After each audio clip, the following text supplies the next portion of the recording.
వి gold trusted gold buyers తాకట్టులో ఉన్న బంగారాన్ని విడిపించి ఈ రోజు ఉన్న మార్కెట్ ధరకే కొనబడును. మరిన్ని వివరాలకు సంప్రదించండి 77107720. చెప్పండి. సంవత్సరాల తరబడి పేదలకు ఇల్లు లేక ఉమ్మడి ఆంధ్రప్రదేశ్ రాష్ట్రం ఉన్నప్పుడు దాదాపు 2009 నుండి అంటే ఒక 20 సంవత్సరాల నుండి పేదలకు ఎవరికి కూడా ఇల్లు లేక బాధపడుతున్నటువంటి సమయంలో కేంద్ర రాష్ట్ర ప్రభుత్వాలు సంయుక్తంగా ప్రధానమంత్రి ఆవాస్ యోజన మరి అదేవిధంగా ఇందిరమ్మ ఇండ్ల పేరు మీద కేంద్ర రాష్ట్ర ప్రభుత్వాలు రెండు కూడా సంయుక్తంగా ఈ రాష్ట్రంలో ఉన్నటువంటి పేదలందరికీ కూడా ఇల్లు ఇవ్వాలన్నటువంటి ఆలోచనతోని ఇప్పటికే దాదాపు ఆదిలాబాద్ నియోజకవర్గంలో ఒక 4,800 వరకు ఇల్లు మంజూరు చేయడం, దాంట్లో 3,500 ఉత్తర్వులు ఇవ్వడం, మిగతాది కూడా ప్రాసెస్ జరుగుతూ ఉంది. ప్రతి ఒక్కరికి తన సొంత ఇల్లు ఉండాలని గొప్ప కళతో గొప్ప ఆశలతో మనమంతా కూడా జీవిస్తాం. ఈ సందర్భంగా ఆదిలాబాద్ లో ఉన్నటువంటి ఇల్లు ఎవరికైతే మంజూరైనయో వాళ్ళందరికీ విజ్ఞప్తి చేస్తున్నా, రాజకీయాలకు అతీతంగా పార్టీలకు అతీతంగా ఎవరైతే పేదవాళ్లు ఉన్నారో ఎవరికైతే ఇల్లు అత్యవసరం ఉన్నాయో వాళ్లకు మాత్రమే అధికారులు అన్ని రకాలుగా ఆలోచించి అన్ని విధాలుగా ఎంక్వైరీ చేసి ఇల్లు కేటాయించడం జరుగుతూ ఉంది.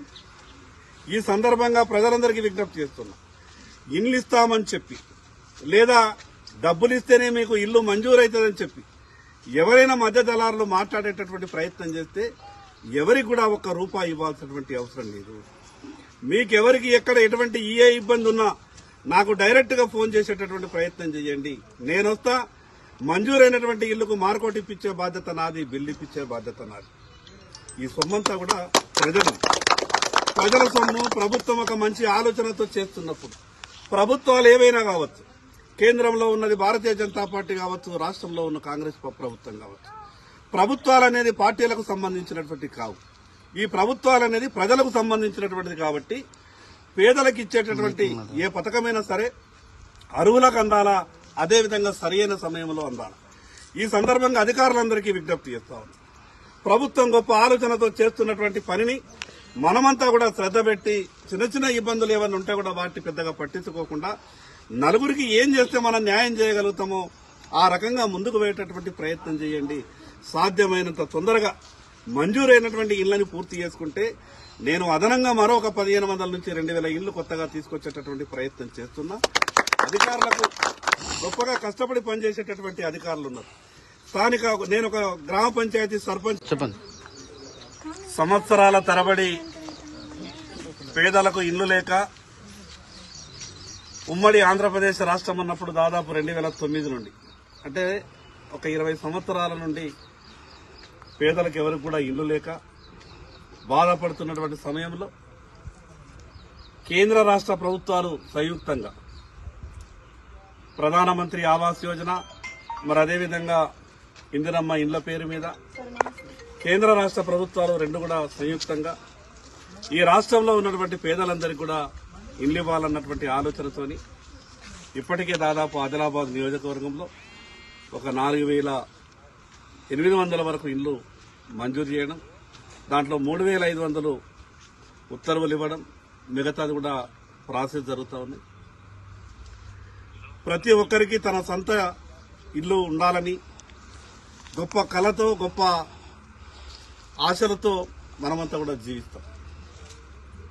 ఈ సందర్భంగా ఆదిలాబాద్ లో ఉన్నటువంటి ఇల్లు ఎవరికైతే మంజూరైనయో వాళ్ళందరికీ విజ్ఞప్తి చేస్తున్నా, రాజకీయాలకు అతీతంగా పార్టీలకు అతీతంగా ఎవరైతే పేదవాళ్లు ఉన్నారో ఎవరికైతే ఇల్లు అత్యవసరం ఉన్నాయో వాళ్లకు మాత్రమే అధికారులు అన్ని రకాలుగా ఆలోచించి అన్ని విధాలుగా ఎంక్వైరీ చేసి ఇల్లు కేటాయించడం జరుగుతూ ఉంది.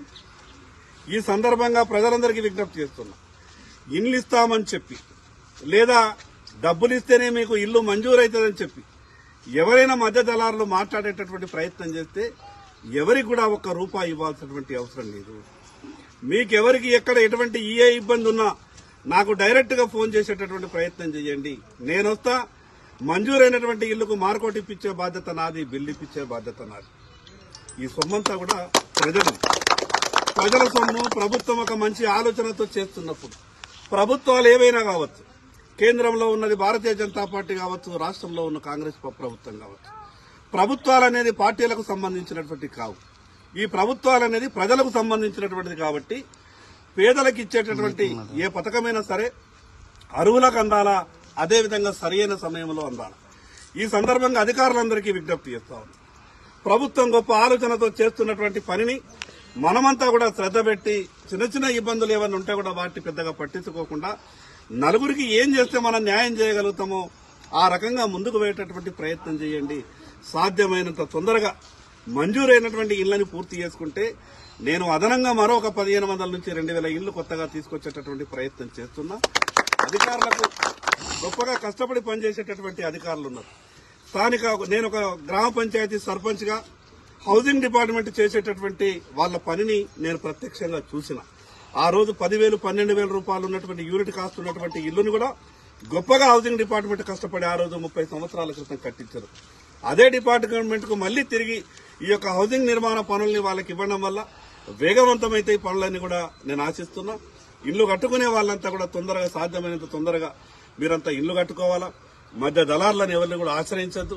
అధికారులు ఎవరన్నా మీకు ఇబ్బంది పెట్టరు, పెడితే మాత్రం నాకు సమాచారం ఇచ్చేటటువంటి ప్రయత్నం చేయండి. నేను తప్పకుండా మీకు వచ్చి మీ బిల్లులు ఇప్పించే ప్రయత్నం చేస్తా. మరొకసారి మీ అందరికి కూడా ఎవరికైతే ఇల్లు మంజూరైనో వాళ్ళందరికీ కూడా శుభాకాంక్షలు. ఇండియా పాకిస్తాన్ తాజా అప్డేట్స్ కోసం డౌన్లోడ్ చేసుకోండి RTV లైవ్ యాప్.